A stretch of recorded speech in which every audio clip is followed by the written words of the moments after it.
Evening, good morning, wherever you happen to be. Welcome to the 204th episode of Audionautic Deep Space Network, ADSN. And this standing desk means that I can bop, which is really nice. Welcome. This week we are discussing this idea of when the sessions in the studio just don't go well. They go wrong and they don't like it, and it doesn't feel creative. It doesn't feel easy. The flow state doesn't come to us, and that's what we're discussing today. My name is Curtis. I'm here with Eon Lake. How you doing, man? I'm okay, thank you. I'm good. It's a bright, sunny day. That's what we need. That's exactly what we need. It is coming. We are getting there. Friday is the full moon, and then we're basically at the halfway point between spring and summer. So it's good. So it's good to get those good intentions in. So I'm glad it's sunny where you are. That's what we need. This week, like I say, we are discussing everything to do with the idea that nothing that we do in the studio or in our sessions is working for us, making us feel good about our creative journey, being in the flow state, etc., etc. Eon Lake, have you ever had anything like this before? No. No? It's always gone perfectly for you? Yep. Great. All right. We'll see you next week. Absolutely great. Thank you. Those insights are amazing. Thanks for joining.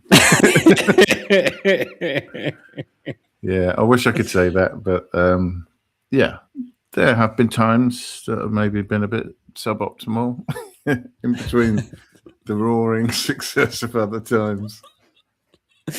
It does tend to be a consistent theme with many of us. And I wanted to bring this up because Instagram and social media in general, TikTok, whatever you happen to be on, is full of beat makers and producers shoving their phone in front of perfectly curated 8-bar loops and making it out to be a success story. And that's fine. And that's great. And we've all done that, right? I have done that. We've all done that. But I think what Les has talked about is the ideas when things don't go smoothly. So that's what we're going to be discussing. Adrift Audio is in the chat today. It's lovely to see you here. Lovely. How you doing, dude? It's nice to see you. Hoping to pick up some decent freelance work over the summer and into next year. Been busy prepping. Working at the Leeds Conservatoire, which is quite a beautiful place to be. Nice. It is one of those things, isn't it? It is nice. They're working in education. It's nice. You get your pay spread over the summer. Also, it's nice to have this idea of, just having it there. And we're almost at the idea of summer, which is a nice place to be. It doesn't seem very long ago that we were talking about the depths and the grayness of winter. So here we are. So Eon, tell us, when you, all jokes aside, we have spoken quite at length at times when things just haven't been going your way. Can you tell us about a situation when it doesn't go your way and how it makes you feel? I think for me, when it happens, it's, and I'm running ahead of myself already, it tends to be what happens when it goes wrong. It's just, you're not happy with what's happening. And that for me is it's a sign that you're doing it wrong, basically. Because you're already making value judgments. You're already editing. You're criticizing before you've even done, the creation, the other part of it, the other half, it's a different part of your brain, as well as I do, when things work well, they just happen, right? And inspiration strikes and things follow, and you get in, one thing leads to another, and there's a flow to it, and it feels very natural. And when it doesn't work, it tends to feel like generally it's like you're not enjoying what's coming out of it. You don't think it's leading somewhere or leading to the right place, which is probably not the way you should be thinking about it. You're there, you're doing it. That's what you're supposed to be doing, right? You're supposed to turn up, you're supposed to try stuff, experiment, practice. What happens, right? But it is very easy to sort of think, well, this isn't working for me. This isn't happening. Um, yeah, that's how it sort of looks when it happens to me. Is that your experience? I think so. I think that, yeah, I get to a stage where I'm like, yeah, this is, I think I made it's a bit like Jez out of Peep Show. It's like, this is amazing. This is great. I can't believe this is so cool. And then I take a step back. I'm like, oh, oh, okay, no, that doesn't work. And then this doesn't work. And then, Mm, no, I don't like that. And I start picking apart what I'm doing quite instantly and quite quickly, which I think is similar to what you've just said. It's about, the other part of your brain engages. Um, yeah. Your and inner critic is already there, doing their bit. It's like, hang on, we haven't created anything to criticize yet. You're way early, possibly a couple of days early. You should probably clear off, I think. And I think the same thing goes for when, I mean, it's all right to be inspired by what you're doing, but I think if you start getting too enamored with something, you're kind of doing the same thing in reverse. You're making judgments about something. All right, you're doing it in a positive way, but really you should just be going with it, following, doing as you're told. I kind of think of it like that sometimes. Do you know what I mean? When something works and other ideas are suggesting themselves, it's just like you're just following a path. You're doing what you do. You explore. Whether or not it's the best song ever will be decided later. Mhm, That's not what you're doing. You're just making things so that you mhm, can look at those things later and go, what do I like about these? How much of it do I like? How do I sort of sculpt that into something I like better? Do any of these sculptures belong together? Do you know what I mean? Rather oh, than totally. vibing too much in the moment, and because I've done that, and then I've gone back and listened to it and thought this sounds awful. It Yeah. kind of made sense, all the parts kind of made sense because I'd listened to them so much. But when you come back to it and you just listen to it cold, put it on, it's like, that sounds really jumbled. It doesn't have the cohesiveness I thought it did at all. It's Mhm. just I was used to hearing it. Yeah. And it's And I think, also really tonally out of shape. yeah, I mean, I think we're, while we're creating, I think we unconsciously, maybe I'm projecting here, but I tend to think, 2 or 3 steps ahead. Mm. And I hear something and I go, oh, okay, I like that, and I like that, and I like that. I never do. Before I've got to that point, I've forgotten what it is I wanted to do or got distracted. And so I'm left with this kind of meandering path a lot of the time. And like you say, tonally, it's all over the place. And it's not quite where I want it to be. And I think moving into that judgment space too early is a really interesting point that you brought up. It's almost, I don't know, but I don't know how you feel about this, but Mm. it's almost like a preconceived notion of what the session is going to be. If you are And then not, measuring it to see if it's yeah, fitting. Yeah. yeah, yeah, Mm. and that is a recipe for disaster in that way. This idea that you're not accepting what it is, you're already trying to lead the music or lead the composition in a certain way before it's even fully Yeah, uh, got there. absolutely. It's just not going to work for you. Just not going to work for you. Yeah, yeah. It really is. And I think if you're either too positively or too negatively attached to it, it means you're already going into your head Yeah. and you're thinking about it Mm. and beginning to edit and criticize and all the rest of it, when really it needs to be more of a direct experience that isn't something that your inner dialogue is chewing on. It needs to be something you're just doing, Mm. and something's happening, and you're not deciding whether it's good or bad. Something's happening, you're following your ideas, you're getting them down. You can cut all the crap out later, it doesn't matter. You can enhance the good stuff. It doesn't matter. All you're doing is generating material. You're making something. You'll make lots of things, and then you'll go back to them and figure out what experiments came out well and which ones didn't, and you start to cherry pick and you get the best of all your ideas and start to work on that. And you need to remember it's an iterative process, and it's just something you give yourself over to and follow. At least this is what I try and tell myself anyway, to try and get around this. But it's hard not to have that inner dialogue starting to comment on what's happening. Oh, that's good. Oh, is that good? It's just like, shut up, I'm busy. Yeah, I get that. Adrift Audio brings up a very interesting point, actually. So far, we've been talking wholeheartedly about work that we're making for ourselves, but also you have the difficulty of managing that when you're working to a brief, both Yeah, self-directed I can or imagine. client-based. Yeah. It's another kettle of fish. The I mean, what would you do in that situation, Eon? I think I'd try and follow the same approach in the sense of I'd consider the brief ahead of time, not in the studio, and I would think about, what I'm being asked to do and what ways I would have of realizing that brief, from what types of sounds I would want to use, what types of musical techniques I would want to use, like tension and release, pattern, contrast, stuff like that. Kind of voicings, things like that. I would try and have a strategy ahead of time, and maybe have a few things that I was going to try.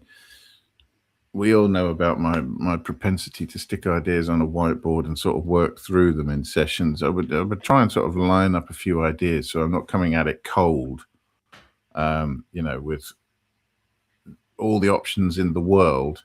I'd try and have an angle on it, even if it meant, well, I'm going to try and use, all organic sounding instruments or something like that, real instruments or samples, or, I want it to be quite percussive. Or for some reason, the first thing that pops into my head is the soundtrack to Solaris, which is all based on all that, gamelan style stuff. It's an angle, right? And Hans Zimmer on Interstellar decided, he wanted to use an organ, to be because of the religious connotations and things like that. So some sort of angle, some sort of intellectual sort of approach to it. But then essentially the session itself, just working through ideas.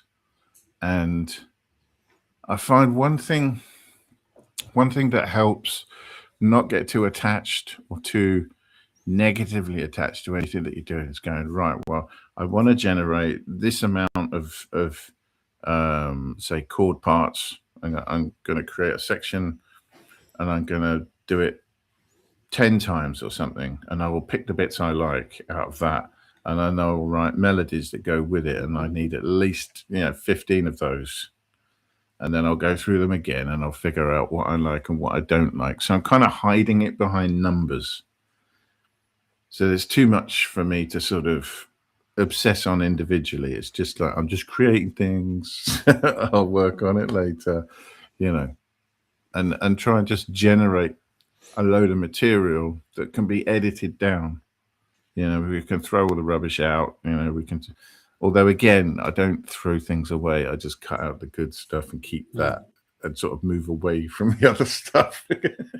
Give it no more thought. It's just like, what were the good things that came out of this? Right, drop all of those onto one track or whatever, and start again. And you could do that process multiple times, right? If you do 10 passes of trying to come up with chord patterns or something, or arpeggios or whatever you start with, and you don't like any of them, just do it again.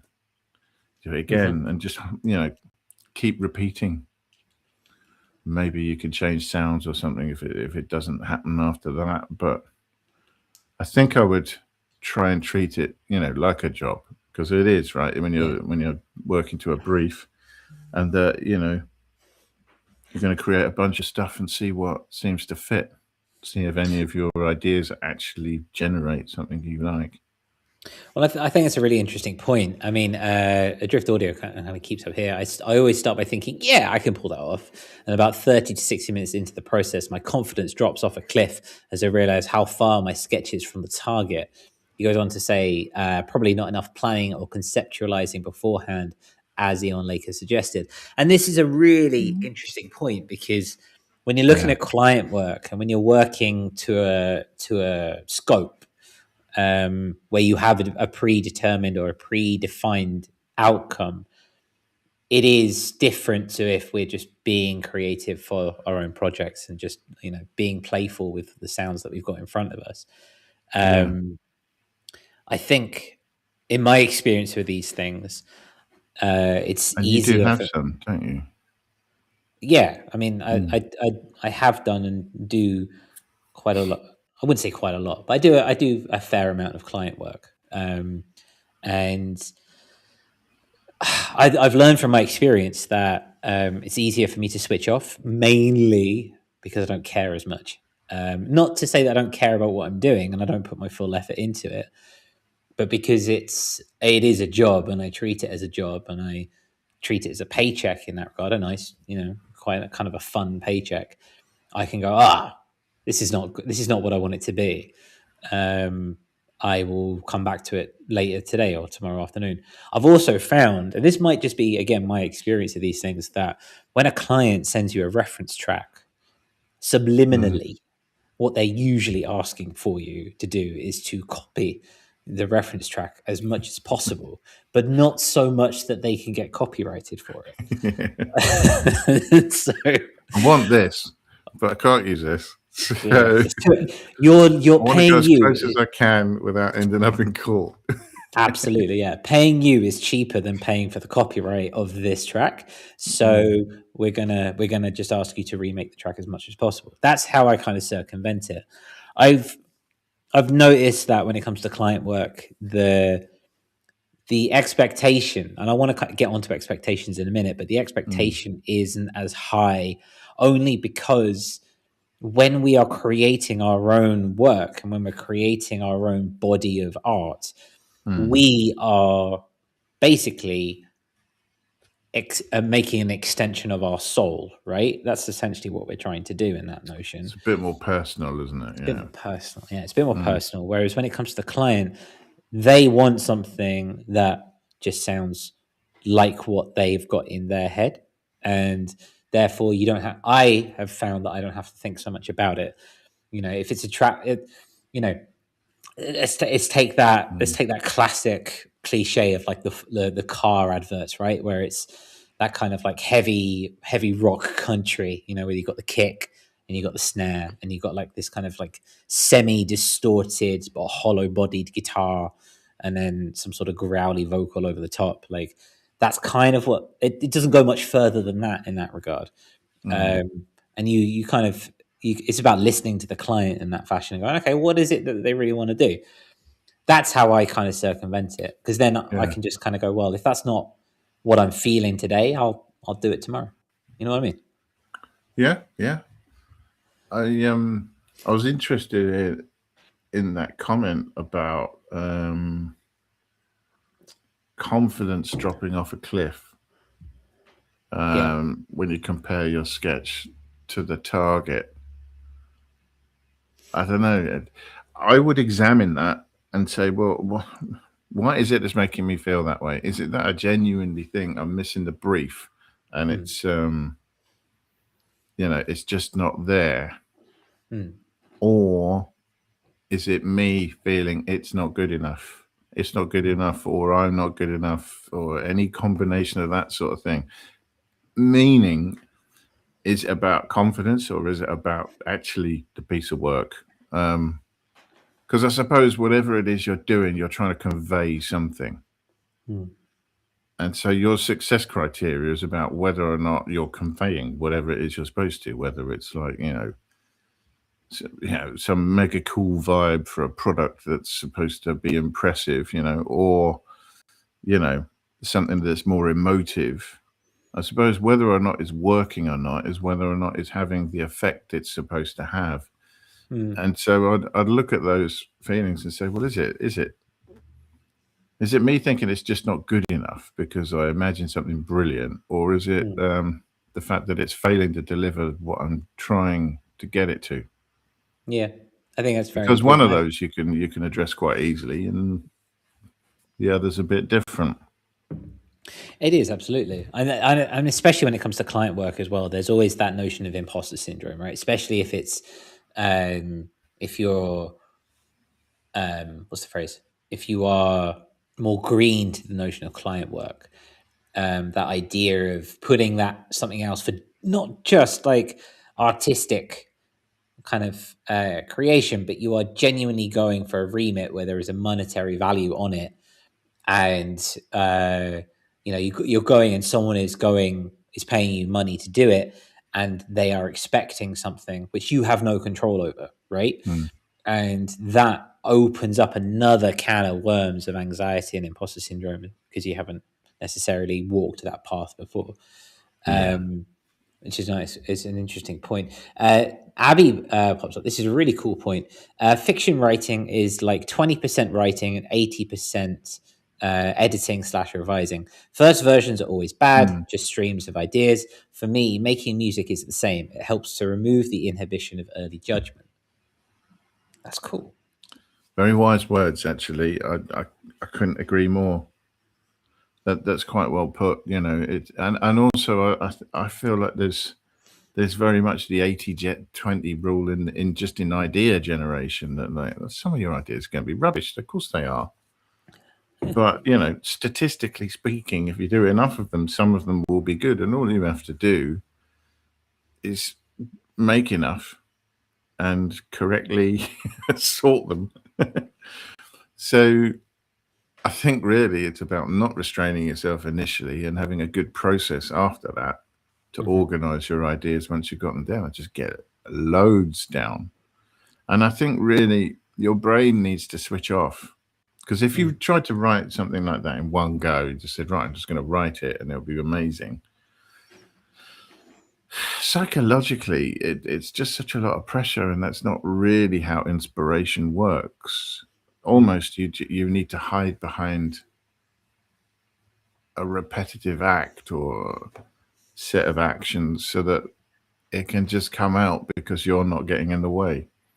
Yeah. And I think absolutely. repetition is one way of getting there. And yeah, I mean, you could have the best idea in the world, but if you don't explore that idea fully or realize it well, then, you know, it can still fall a bit flat and not really live up to its potential. So it's all about your editing and what you do afterwards, even with the best of ideas. Absolutely. I think that comes down to expectation as well, in this notion of what's the phrase?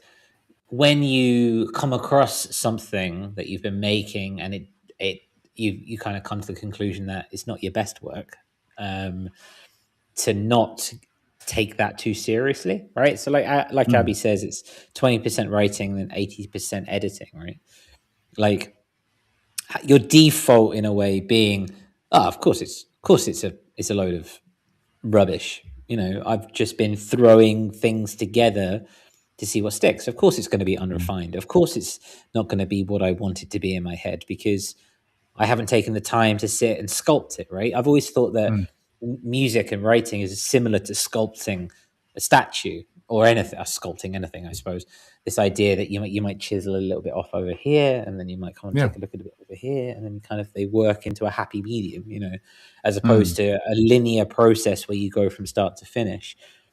Which brings me to my next point. How when we have these bad sessions and when we have these ideas when just it feels like nothing works, is that a product of our preceding expectations before going in to the session, or is it the reality that's in front of us? Well, I think those are the questions that you need to be asking at that time. You think, am I just did I have a preconceived notion this isn't living up to? Am I think inspiration is it's kind of time constrained as well. You know, sometimes ideas strike, and sometimes your ideas are better. You know, I don't really want to use terms like better, but sometimes you have a higher quantity of good ideas than others, right? And you never know what's going to happen on any given day, and you know, you do your thing, and maybe afterwards you make a decision about how much of it was good or whatever. So, you know, Obviously, you don't want to jump in with a value judgment too early, but at the same time, it could just be that it's just not happening now. So I think if it were me, I would want to have more than one job lined up, more than one thing. If it were, client work, and more than one thing lined up. If you're just writing your own music and so on, so that if one thing doesn't work, you can just change up. Because I think you need to give yourself that out. That it's just a thing you do, right? And if you feel like it's not really going anywhere, you've done a bit of work, you've got some material, but you don't feel it's going anywhere, can you just switch to something else? And if you can't, can you change the voicings that you're using, or what can you do to shake it up just to see if it will work a different way, if you're just not paying attention, or if you just that's not where your head's at the time. You need to just work on something else. Well, I absolutely. I think Bendu's kind of echoing what you're saying right there. It helps if you're able to move on to something else when it's not working. Possibly not possible with clients or deadlines for sure, but it does ring true. It helps if you've got multiple things going on in your world, right? So, like, I learned this. I learned this a while back. I have this Google sheet where I've got different tabs for all the different projects that I'm working on, and I think at any time I've got about 4 or 5 projects, 4 or 5 kind of bodies of work happening at the same time. Some are of a certain genre and a certain mood and a certain way. Others are of another, and obviously you've got to prioritize depending on if you're working with a client or anything else, but never committing in totality to doing one project and doing that project until its completion, I've found is a really good way to do that. Because if you're not feeling it in that moment, you can just switch to something else. And for me, at least, cognitively, my brain has gone, oh yeah, you're not crap. You're just not feeling that particular vibe on that particular day. And that rings true for client work as well. It's like you, as Bendu says, right? Any bad session, quote unquote, is given enough time can sound good again. And sometimes all you need is an hour. Sometimes all you need is 2 hours. Sometimes all you need to do is get up, make a cup of tea, or go for a walk around the block, come back, and you can see it in a totally different light. Yeah, I also have this belief that sometimes what you need is more calendar time. So, I mean, yeah, you just need another couple of hours maybe, but another couple of hours on a different day would change everything. How do you do that? Well, I mean, it's all well and groovy if you don't have deadlines, right? If you do, then you've got to just, I would be thinking in the same way as you about taking a break, thinking about what frees your mind, what inspires you. For me, I would need to get outdoors, get some fresh air or something. To move is probably, if you think about the human mind, often when your thinking is circular and things don't go anywhere, it's often because you're too much in your head, and that default network is taking over, and you're narrating and you're considering, and everything is being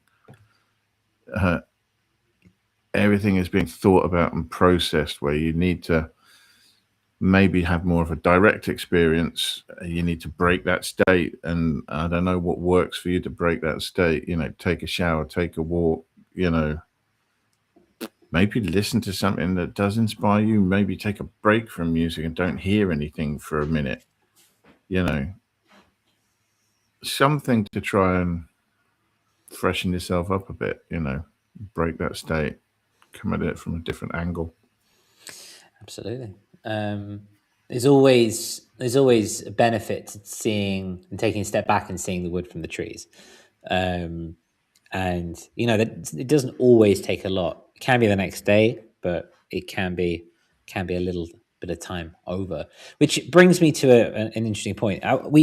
So we are going into a session, and we've started throwing shapes at the wall, to borrow Jupiter's phrase. I love that phrase. And we realize that it's not going the way that we want it to do. And at that point, we have a fork in the road. We can keep going through, and we can keep pushing onwards, or we can take a step back, like we say. By the way, hi FCC, it's lovely to see you, brother. It I hope is. you're doing well. It's lovely. Always come back the next morning. Sometimes I find early is better than late at night. Yeah, energy levels really are important. They are. And, so whatever you can do to address energy levels might help. Yeah. It's always a good thing, right? Because if you're in a good space mentally, it's like, oh, okay, it's just not working for me. If you're tired, or you're hungry, or you're not getting much sleep, it's I'm terrible at this. Why am I even bothering? Also Stillhead is here. Hey man. Hello. It's okay. It's how you doing? Late as always. It's okay. We were late going off, believe it or not. Does he mean us? We're always late, and that's okay. For those who have just joined, we're talking about this idea of when sessions are not working, and when sessions are not going the way that we planned or the way that we hoped, and how we deal with those situations. We've discussed this notion of taking a step back, maybe coming back at another time, a few hours, maybe a day later, that kind of thing. Have you ever, Eon, found any value in just pushing through? Yes and no. So I think if you come to the conclusion that something isn't working, whatever that actually means, and you think that it's you, yeah, I do sometimes carry on, because I think there's a discipline to sort of turning up regularly, doing the work, edit it later. It's all turning up, generating ideas or editing existing ideas, etc. It's all just working towards a goal. Maybe sometimes will be more fruitful than others, but if you try and consider it all as being progress, then I don't know, it's telling me, all right, if it's not happening, maybe just try doing it a slightly different way. You don't have to stop. You can just sort of, if you're not fixated on the fact that it's not happening, and you're still open to the idea, and your head's in a relatively good space, and you have energy and so on, you just feel like something isn't being particularly fruitful, I think sometimes you have to listen to that and go, okay, well, I'm doing something wrong, right? I'm maybe approaching this wrong, and maybe just doing things slightly differently will help. And that has helped for me in the past. Sometimes I have been sort of working on parts and working on things, and it's building up, but it feels a little bit contrived, and I'm not really liking the results. It feels like I'm following patterns that I usually follow, and I'm doing, there's a little too much muscle memory creeping in, if you see what I mean. Sometimes I have to just, stop, take a breath, sort of try and recenter a bit, and not get too much up in the head, and then find something I like again, zero back in on that, and do something different with it. It could still be along the lines of things that I've tried previously, but just try and do it a little bit differently, or just do it again and see if the new idea is better. Do you know what I mean? To try and disassociate things a little bit, so that they stop being like good idea, bad idea, and just end up being ideas again, and things that you're able to produce at will. Do you know what I mean? I don't like to think that you should only ever come up with good ideas. Bad ideas, you shouldn't come up with bad ideas. It's like, no, you're just generating ideas. You're already getting too hung up on it. Just stop it. Make some ideas. So yeah, zero back in on the thing that I like, and maybe try and start again with what goes with it, and revisit things that I've done, see if it works any better. And I have had some success with that in the past, where I prefer the new version, and it feels a bit less obvious or contrived, because the first one was perhaps a little too like, oh, well, I see you're doing this kind of thing, and this is the sort of thing that would complement it because blah, blah, blah. It's like, yeah, where's the heart in that? It's just like too contrived. So sometimes it just needs to come from a deeper place, maybe, and you just need to have a few goes at it, changing minimal stuff. I think that's fair. So kind of like a hybrid approach, not disconnecting completely, not pushing through the whole way, but recentering, finding a new center and then redirecting. Is that fair? Am I hearing that right? Yeah, because I think, well, maybe it is going all right, and you're just not listening. Yeah. Maybe you need to just listen more and try again. Yeah, I think it's a very good point. I think it comes down to this notion of I always have a think about when it's not going my way, and I think, is this really bad, or am I in my head, or am I uncomfortable because it's something that I didn't have an expectation. It comes down to the idea of expectation is basically what I'm trying to say. And I try my absolute darndest most of the time to just kind of push through. I'm a bit of a like frequency control center says this really nicely. Sometimes the ones that make you work the hardest are the ones that turn out the best. Pushing through can work. And I do subscribe to this. I do subscribe to this idea that I'm a wonderful overthinker, and I'm very good at staying in my headspace. And when things are not going the way I want to, I am trying to see that is coming from my sense of wanting control and wanting to have a predetermined outcome for something that ultimately is not me, right? It's not mine. And so if things are not working, especially at the moment, because I'm not working with keys, I'm working with frequencies, and I'm trying to create harmonies through frequencies as opposed to like a triad, for example. And it sounds, and in my brain is going, hey mate, that just sounds like that's what you would put as experimental because it's just crap, but I'm trying to be kinder in that regard and going just trying to see things through to fruition. You know what I mean? I'm not saying that experimental music is crap. That's not what I'm saying. But I'm saying that what I'm saying, it doesn't sound. Yeah, I'm putting that out there. Just putting it out there. I'm just saying that I would chalk it up to something that I wouldn't necessarily put out. And as soon as I go, am I proud of this? Is this something that I would put out into the world? And the answer is no. My instinct is to go, well, screw it, on to the next thing. But I find if I just sit with that lack of comfort for a little while, and I just sit with that difficulty of kind of hating on myself and my own kind of creative journey, and just sit in that negativity for a second and breathe, I just come out the other side. And then my brain goes, pop, and it's like, oh, okay, let's do that. Let's move that forward. You know what I mean? Yeah, I absolutely do. Sometimes your opinion forms very quickly about things, and sometimes it takes a while, and sometimes it needs to swing from one to the other to find kind of settle somewhere in between. And if you don't need to rush that, it might be better not to. Because I've done a few things that were perhaps a little bit different. It wasn't, especially when you've got a jumping off point, you think, well, that wasn't the idea that I was wanting to have. And so, don't be an idiot. That's the idea you got, go with it, rather than,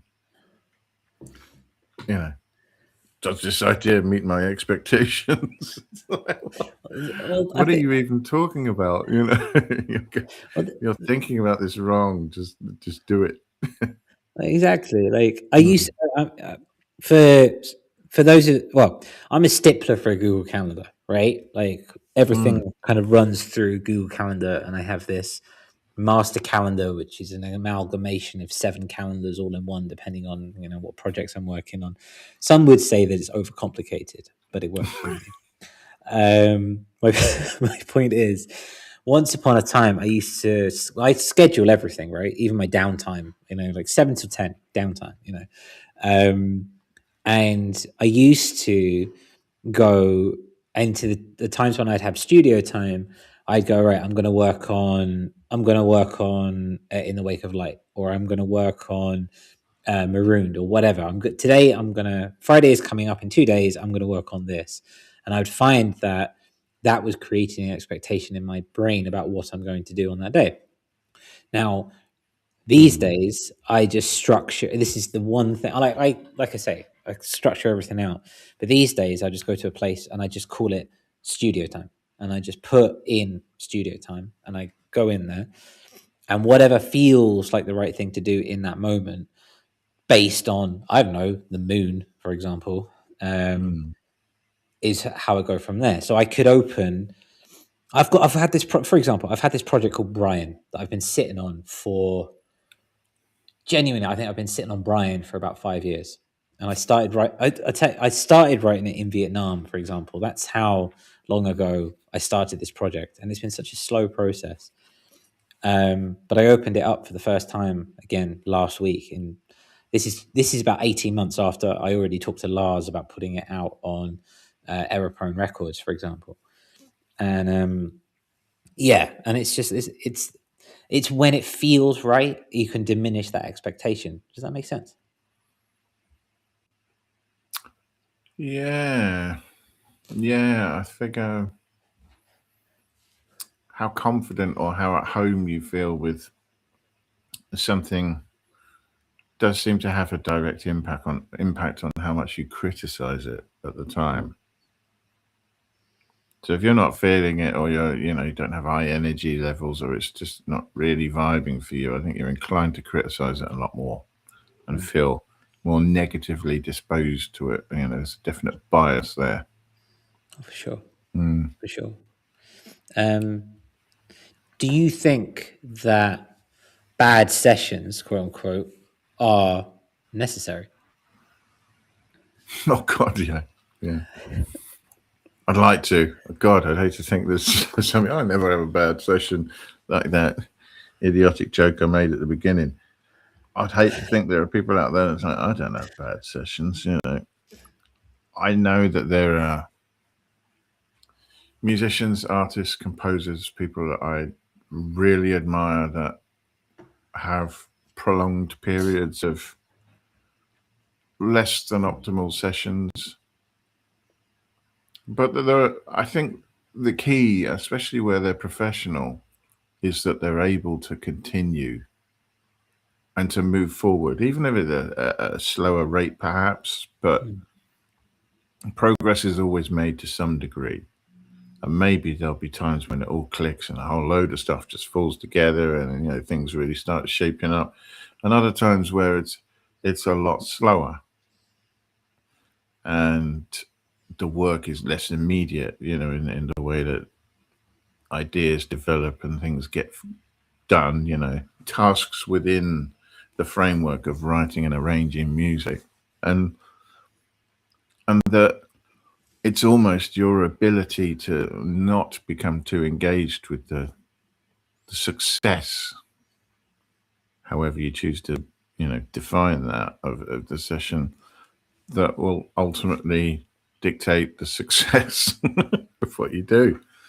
And that it's really more to do with being able to continue, put the regular time in, do the work. Some days are better than others, but you always get to the result in the end, And almost you need that process to complete more and more and more so that you believe in that. Yeah. Which hopefully then frees you from the immediate concern of like, oh, it's not working, I don't like what's happening, it's not good enough, and all of that. I just think it doesn't matter. I'm doing the thing. I always get where I need to go. Sometimes it takes longer than others, and it's going to happen regardless. Try and enjoy it. Yeah, like, I mean, you got to trust the process in that regard, right? Like, firstly, you can't have a good session if you haven't had a previous experience of a bad session, right? No. You know, it's relatable precisely because, you know, they relate to each other, but also it's that old notion of, oh, I've been here before. Oh, this, okay, so this hasn't gone to plan. This hasn't been great, but I've been here before and I've come out the other side and I've made a fucking banger, you know, the day after before. So why wouldn't this happen again? You Yeah, know? this could still slap. You know, good times are coming. It's always darkest before dawn and all that Instagram crap. You know? Yeah. You know, Yeah. we Well, got what it. doesn't slap today might slap tomorrow. Exactly, or it just wouldn't be appreciated in its own time. Something like that. You never know. You never know. Well, we've got a couple of things here. So Stillhead says, I think it helps to write music without somehow trying to fit the song into a predetermined box beforehand. Follow the good energy, and when the song is finished, you can decide where it might fit. Couldn't agree more. Yeah, I absolutely agree with that. Although I do often start with a predetermined box, but with the express idea that, you know, the second it decides to be something else, the box goes in the bin. Yeah, because that is the truth. Absolutely. It's It good. has to be whatever it wants to be, you know. Oh, for sure. You know, it's good to have an intention. It's good to kind of go with an idea. Yeah. But If it got me started, then it served its purpose, and I can happily throw it in the bin then. Yeah, absolutely. You know, if you want to redetermine what psytrance is on a Tuesday, that's great. But if it turns out to be an ambient banger, that's another thing, right? You know, it's your duty to create that ambient banger. Yeah. Absolutely. ASF Stripes just dropped into the chat. Hello, man. Hello. It's been a minute. It's nice to see you, man. How are you? Yeah, tell us what's going on with you. We're talking all about when sessions don't go well. So yeah, that's what we're on about today. It's lovely to see you, man. Do you find, Eon, that what is determined as a good, or in this case, a bad session, quote unquote, changes depending on whether you're working in your studio or whether you are on the road with your portable gear? I think environment can definitely have an effect on steering your thoughts and your mood, and consequently your attitude to what you're doing. I think if you're able to mix things up like that, sometimes it can help. I mean, because I have like I'm not always composing on a computer using a DAW. Sometimes it is piecing together ideas that are just done on hardware or portable devices and so on. So yeah, you can just, another thing that you can do is just change your location, your environment, and go somewhere different. Again, you know, the idea being that if you feel like things are stagnating, not going anywhere, the best thing I think you can do is to break the mental state that you're in, feel renewed, come at it slightly differently. And one way to do that is to be somewhere, literally somewhere else. Absolutely. You know, if you can do that, then why not? It's a good way to approach something slightly differently. Sometimes it's not really the music, but you that needs to change. You know? I do. And also, I was pouring a cup of tea, so I muted my mic when you were saying that. But I've got to get that chamomile, man. Sometimes it needs more chamomile. Sometimes it needs more cowbell, you know? Absolutely. It's about knowing which. Exactly. But as long as it begins with C, we're okay. Frequency control center. I think the pressure you put on yourself I think the pressure you put on yourself to do something good in the short time you have is a real killer. Go with the flow. I tend to be pretty organic with my music, and that does help. Which Yeah. absolutely, time constraints and expectations are a killer.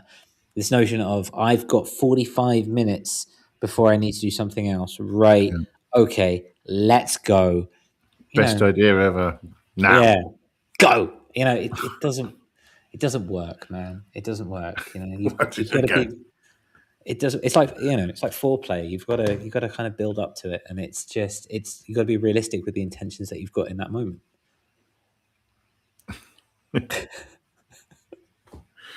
Yeah, none of my comments there can be broadcast, I think. But yeah, yes, I agree. Yeah, sometimes you can't just start at the end. It doesn't work like that. No, it doesn't work. On the back But end of that, that's part of being human, and the fact that we are human, and what we ultimately produce at the end of all of this navel gazing and pontificating is made by a human, and experiencing something at a certain time in a certain place, and that's what gives it meaning. it's true. It's true, and that can be an incredibly internal thing. Like the confidence I have kind of imbued internally for my work, even when it doesn't get a particular reaction or doesn't get the way I want it to be. I'm like, well, that's just the way it is in that regard. On the back end of that, Stillhead says this: limit your time is key. Set a clock if necessary, not for the sake of pressure, but to make sure you don't walk in circles for hours. That is similar, I suppose, in a way to Eon, to the idea of what you keep saying is this idea of just sometimes stop the loop, just press pause, break Yeah. it. Oh God. Yeah. Stop listening to things over and over again. When you're not actually like needing to hear something for a reason, that I need to check this take for mistakes, or I need to listen to this part because I think I accidentally kicked a cable and there's going to be hum or something. Do you know what I mean? If you don't have a reason to listen to it, don't listen to it constantly going on and on and on and on and on. That's that circular hell lives that way. You need to stop. And you need to keep your brain happy. You do. And I think it as well, like this idea of recognizing when you are going in circles is really important. I am a big stickler for pushing through, and I'm a big stickler for seeing a session through to the end, however it's going to be. I've learned from ASEF to be less precious over what I create, and to be most of last year I did a load of work which I never saved on purpose, and I've learned through that process to kind of be more intentional with the time that I'm making. But I think Stillett's got a really good point here. This idea of recognizing when something has come to completion, and recognizing when you are circling back on yourself in a way that is no longer productive to your session. Yeah, and if you're able to focus on the time that you have, and it serves as a distraction from focusing on the quality of what you're doing, it can give you a different focus, right? And a focus that is like, this is how long I'm going to spend on it, and I'm going to do what I do, and then I'm done.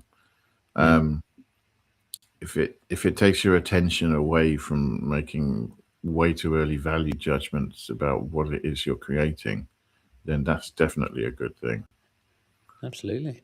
And sometimes focus sessions are sometimes it's the again, having all the options in the world, huge amount of things you could possibly do, and open-ended time. It's just more paralyzing in a sense. It's better to have I've given myself this limitation about how I'm going to do it and what I'm going to do it with and what it's to sound like, and I've given myself this amount of time to produce some ideas in, and at the end of it I'm going to do something else. And that way you're not sort of, we're going to sit here, young man, until you've got the best idea ever. If it takes a year, that's not healthy or helpful. It's not going to get you anywhere. Limits are better. We know this. You know this. So in that mind, final question for this segment, because I want to get some community time in before we drop off today. But I will afterwards put the Discord information up, because this is a really wide concept and this is a really big church of ideas, which I would love to see continuing. Anyway, I'll come back to that in a second. If, Eon, there's anyone watching either live or watching back on YouTube or on Spotify, that kind of thing, and they were newer to production, a bit greener, and they started hitting walls and they started hitting creative blocks in this fashion, what would you say to them? One of the things that frustrates me is that when I started doing this, I knew why I wanted to do it, and I started to do it, and I found it great fun, and I was doing it all the time, and some things came out of it, and I liked those things, and everything was just, pretty good. I thought, this is great. I'm going to do it. I can't imagine myself not doing this now. This is great. And somehow, over a period of time, you end up coming to a place where, you're perhaps becoming frustrated with what you're doing. You don't think it's good enough. You want to move on. I don't know. You've maybe set yourself goals or expectations or whatever. Somehow things aren't measuring up, and you're not as happy about it. And it almost becomes a source of frustration as opposed to a source of happiness, pleasure, however you choose to describe that. When everything's going great and you're vibing and, stuff's happening and, you're just enjoying yourself without overcomplicating it. And you have to realize that, you're at the top of that slippery slope and beginning to slide down it, in the sense that you're making judgments and getting in the way of your own fun and somehow messing it up for yourself. And you need to remember why you started doing this and how much fun it was. And essentially still is, if you'll let it be fun and not get too hung up about whether or not, what you're creating will live for all time in the hearts and minds of everyone on earth. And you just enjoy the process. I think really when you enjoy it, it's because you're not thinking about it. It's because you're engaged in doing it. Right? I think this definitely goes for when you perform with other musicians or you play with people, you're sharing music, you're experiencing it at the same time. It's a lot easier to notice it there because it's more obvious. The difficulty comes when you're on your own, potentially in your own head, trying to enjoy music and the creation of music on your own.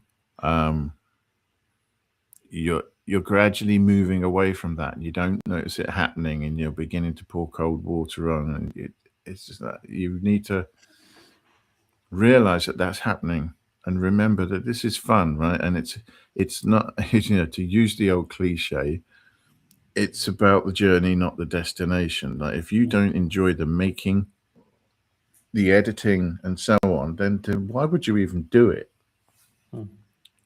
You're just, don't make that guy at Suno, out to be anything other than a liar, please. We do enjoy making music. It is fun. Remember that. We often say keep it playful, but I think more importantly, try and have a direct experience with it without narrating, judging, or anything else. You want to get lost in the doing of it, not the conceptualizing of it. I think, it's natural to start building on what you do and start thinking, to have more aspirations. But those aspirations turn into a conversation, a discussion, a continuous assessment that essentially gets in the way of you enjoying what you're doing, which is probably the best way to get what you want. and be happy. Yeah, completely. Completely. There's Ram Dass pops up in my head when you talk about that, because he says that everything is a trap, right? The aim in his context, he says the aim is to get enlightened, not to be this, that, or anything, right? Not to create an identity. Frequency control center says it in this. So I'm trying to get back into doing it for me. No expectation, no goals, no pressure. It's not easy. No, because we've already tasted the notion of this being part of our identity. Many of us who are Yeah. here in the chat tonight, we've put music out into the world. We've done this. We've put meaning behind it. It's become part of who we are. And therefore, we've attached ourselves to this identity or this preconceived notion of what it means for us, right? And that's when it's ever more easy for these expectations that we place upon ourselves to be ever more strong. And then we do lead towards perfectionism, which is where we bring Stillhead in. He says, don't let perfectionism get in the way of finishing things. Creativity and limitations are proportional. Embrace limitations and ultimately have fun. And when we attach something to our identity, it stops being so fun, Yeah. Amen. Definitely. Definitely. I would love to see this conversation continue. Here is a QR code for our Discord community. And it is also in the description below. And if you're listening or watching this more than 7 days after broadcast, you can hit me up on Instagram at Curtis, and I'll send it to you directly. Because I'd love for this conversation to go forward. Like I said before, there's so many aspects to this, and we don't have all evening, but it'd be so nice to hear where people are at in their particular journey for this. Acer Stroke brings it in particularly well. Instantly, imposter syndrome is a whole topic of bad sessions that we haven't even touched this evening, but it's so important to where we're at. So I'd love for people to follow this QR code, follow the link below, join up at the Discord, just come and say hi, and put your 2 cents in. It's a community-based conversation, and that's entirely what this is. And it is the idea of sharing our experiences and sharing what we know or don't know that helps us grow together. So come on down. That's a nod for those listening on audio. That was a nod from me on mic. Definite nod from me. Definite, concise nod from there.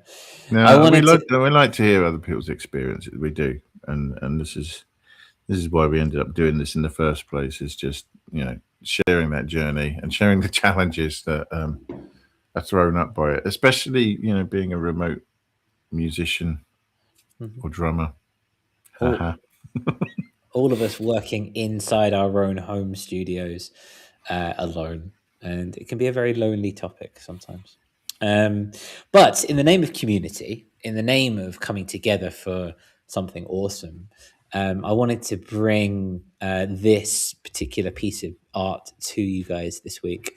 A couple of weeks ago, Dystopian Frequencies released a beautiful compilation album entitled Celebrating the Bat Chapter 2 Into the Night. And it's currently up on Bandcamp for Name Your Price. Look at all these beautiful guys that we've got on here. We've got Survey Channel, we've got Linear North, we've got Fex Optim, we've got Geology Disco, we've got Autumna, we've got Sky, we've got The Creeping Man, Warmfield. There's so many people here. Trev Ladd at the end there, who have all contributed to this 22-track compilation, which is celebrating the idea of the bat. We'll come down here. They are from folklore to mythology, natural science to physics. Bats have fascinated, entranced, and haunted humankind since their first encounter. Bats are widely regarded as powerful spiritual animals and totems, often symbolizing transformation, rebirth, and the release of fear. As creatures of the night, they represent navigating the unknown, intuition, and inner wisdom. In many cultures, they are associated with facing your fears, letting go of old patterns, and adapting to change. And they've gone and written an entire 22-track compilation based around that concept. And I wanted to bring you that today because, as we know, it is a full moon incoming on Friday, and it's ever important to let go of what has happened before. Have you heard this, Eon? I haven't listened to this one. No, I know a bunch of the names that are on that, and from my point of view, they serve as a guarantee of quality. Almost, it's like I know that there are at least 5 tracks on there that are going to be really good. So yeah. Well, and I'm familiar with the label as well, and what he does, and it's I would very much like to hear this. I will be spending some time with it. Awesome. I'm going to put the link in the chat, and it is also in the description below.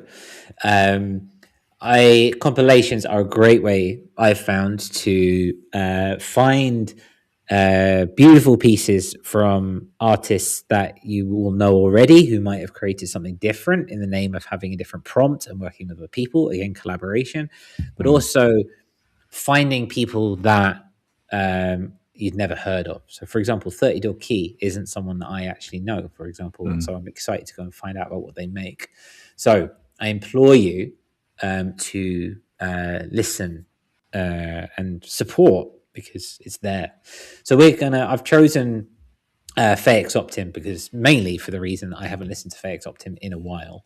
And we're gonna have a little bit of a listening party while we do this. So I'm gonna play this, and we'll see you on the other side. Any words before we go off, Eon? No, hit it. Cool. Let's do it. I'll shut up, and we're just gonna listen.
Oh, there we go. How about a bit of that then, eh? Name your price. All right. I mean, what are we at? Where are we at now? 22 tracks, at least $1 a track. Look at $22. I think that's an easy $22 right there. Yeah, I'm worth it. I love that. I really enjoyed that. I've never heard anything where it's doing anything that I don't like, but yeah, uncomplicated, just good. Yeah, those the kind of like chopped arpeggiator kind of thing, which sounded like a vocal chop that came in after a couple of minutes. I really Something vibe with quite that. classic about it. It makes me think of old Warp releases Yeah, from the early '90s and stuff. For some reason, I don't know why. Maybe it's just the that's where your head's at. influences and so on. But Yeah. sounds great to me. Does sound great. So that is out now on Bandcamp. Name your price. Again, link is there. dystopianfrequencies.bandcamp.com. The link is also in the description. Go support the independent music scene. It's better than finding it on Spotify. That's for sure. That doesn't really help anyone. No, well, maybe Daniel Ek, but that's another thing. Awesome. Okay, that brings us towards the end of the show. But I am curious, what does the week have in store for you, Eon? That's the question, isn't it? What does it have in store for me, or am I going to get to do what I want to do? I fixed VCV Rack on my laptop. When they released version 2, I got that, and I'd forgotten this, but I stopped using it because it just crashed Ableton every time I opened it. Right. And I couldn't get that solved. I've solved it now. Yay. It works. And this means that when I'm not in the studio, I still have my beloved Instro CSL complex oscillator that I've got in my Eurorack case, but is also in VCV Rack.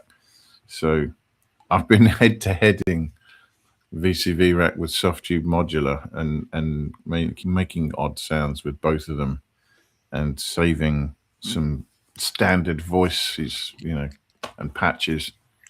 So I'll be doing a bit more of that if I get a chance, because I've been having some fun with that. And some different tonality has been coming out of it, than sounds I normally use, which is nice. I like that. And it's just the ability to have a modular setup where it's just, oh, damn, I need another VCA. Oh, there's another VCA. I need another 8 VCAs. There they are. It's the no limits. You can just patch it really quickly, and it's always there when you want to come back to it.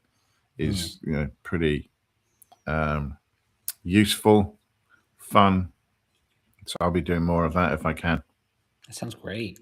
I mean, it's also easier on the wallet, right? What's VCV? God, yeah. It's $200 for the whole thing, I think. I think it's cheaper than that, but yeah, cheaper than a modular rack. By a couple of orders of magnitude, I think. Yeah. That does sound like a sterling weekend. It does sound like a sterling week, full of exploration and no expectations. Yeah, I mean, that is one thing that it's useful for, because it is just like playing around, and if something good happens, it's like, great, I can record that, or I can drop it to audio, once I've jammed around with it enough, and had some fun with it. So yeah, it does push you in the direction of just having a bit of fun and experimenting in a way that maybe, I don't know, sitting down with an instrument feels a lot more about, the ideas that come out. Are they musically good enough? I feel it's easier to drift into that area than just messing around with some technology. Yeah, I get that, man. Which is partly why I'm doing this, to be honest. I've always loved technology and messing around with things. Absolutely. That sounds great, man. I hope that you get to do that. I'm interested to see what comes out of it. Me too. That's what we need. What about you? Well, a couple of things. I don't know if you can see it. Can you see it from here? Perry, you see that? You see that guy there? See that guy there? That's a mini freak. I borrowed that off my. Jobs, aren't they? They are fun. I'm borrowing it off a mate for a while because I'm trying to see. We had this discussion a couple of weeks ago about I'm considering getting a micro freak, Mm. um, and but before I do it, I want to replace my monologue, and I'm like, what's the best way to replace my monologue? Mm. Um, so I'm going to be going through that, and I'm going to be looking at the sounds, doing some sound design, seeing if it can match up to my needs. It's for specific. It's not for Curtis. It's for the band. Mm. And so I want to be able to. I like the sound of the monologue, and I don't necessarily need to get rid of it, but also Mm. like I haven't bought a synth in a while, so maybe I will. Um, and so I'm going to be Bought playing, something in a while, eh? I'm gonna be messing around with that. Gonna be messing around with that. See what's up. See if we can go from there. Mm. But also, and Stilled is a lovely segue into this. Ableton is currently 25% off at the moment. Go Yeah. get it. But also, I don't know if you've seen the news that on 5th of May, 12.4 is Oh fully yes. released. Yeah. Yeah. Yeah, and I don't want to. I didn't want to bring it up today because I would love. For me, AudioLink is the Mm. big one out of 12.4, and Yeah. I want to test how I want to test AudioLink. I've got a theory. If I can make something on this computer and then audio link it to another computer, which is rigged in a different way to my guitar, for example, for my guitars, is that going to be a useful thing, right? Mm. Because I'm out of inputs on my mixer. So no promises just yet. But Yeah. my plan is my plan is to either next week or the week after is we're going to have a bit of a deep dive with this, and I want to do this properly. So it might be in 2 weeks, depends how much time I've got. We are in end game now. We are in the Mm. last couple of weeks before the school breaks up for summer, so we'll have to see. But um, I think that would be an interesting little thing. So from the 5th, I'm going to just download it and start mucking around with Link and see if it does live up to my unfair but internal Mm. expectations of what it can do. I'll be interested to know if it's good enough to sort of A, do what you said, but B, send the guitar stuff back. Right? Yeah. Mm. That's the plan. That's the idea. Is it gonna it's cool, like the idea of sending like, like a software instrument across. I feel that would be more inclined. But what happens when you're adding audio and latency and things like that? Mm. And that's going through a looper pedal and all that stuff, So I'm excited. It's not like I wasn't excited. I mean, I'm always excited when Ableton bring out something new, for good reason. This But feels like a big one, though. which makes you think it's only a 0.4 update. It's not like Ableton 13. Yeah, it does feel like major release functionality being Yeah, introduced here, but yeah, I'm but not going to complain. we also haven't tested it yet. So that's what I want to test. Like, I want to see how it's going to work. I want to see what its limitations are. I'm curious. Like I said, I've got the Tascam Model 12. Love it. Don't particularly want the 16. Don't particularly need the 16. Mm. But that's because I've also got 2 MacBooks. So I'm like, maybe I can just link them with audio and fix that issue. You know what I mean? Yeah. I've got a 24 input console and I've filled it. It's full. Exactly, right? So Easy to do. it's easy. It's like you can sneeze and it just happens. It just Yeah, I mean, cables can be expensive for plugging 24 things in simultaneously, but yeah, once you've done it. you can never do it again. Exactly. I wanted to close the show by just saying thank you to our patrons. Many of you are here this evening. Stilled, FCC, ASAP Stripe, etc. Bendu, Abby. Thank you so much for being here. Really appreciate your support. Really appreciate you coming in each week and just giving your thoughts. This is a community project, for want of a better phrase. That's some great input this week as well. Absolutely. There's always great input there. And really appreciate you taking your time and energy, not just to be here and give into the conversation and guide the conversation, but literally we do this because we are able to do this through you. Really appreciate it. So thank you for your patronage. If you like what you are watching / hearing, and you would like to support, patronage starts at $2 a month. Go have a look at what you get for that and see if that's something you want to buy into. No pressure, but that's where it's there. But thank you for your patronage. Really appreciate it. And yeah, couldn't do it without you. Couldn't do it without you. We will be back next week, optimistically with the Ableton 12.4 update, pessimistically with something else that I haven't thought of yet. We'll find out. We'll see where the wind takes us. No expectation, right? No expectations. Eon, any final words before we close off for today? No, just grateful for everyone's company and input. It's why we do it. It is. Absolutely. Absolutely. Yeah. It's the sunny side of rainy days on most weeks, so it's great. It's just lovely to see you. Yeah. Go have a good session. Yeah, exactly. Have fun. And we'll see you on the Discord, and we'll see you next week. Much love. Stay awesome.